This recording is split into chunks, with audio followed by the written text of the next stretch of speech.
Nayanak ka itigagar ang mapasayaan.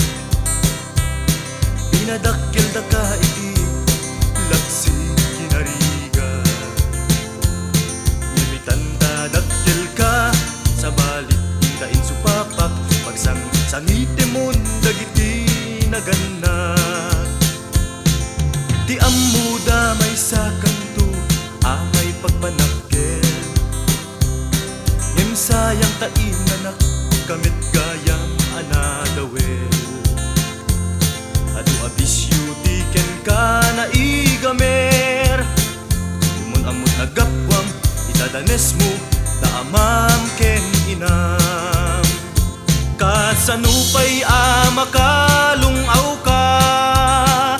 Nuarap ditoy sugal dita. Babae ditoy shabu dita.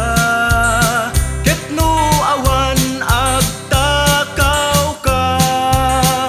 Maasyan kakad ken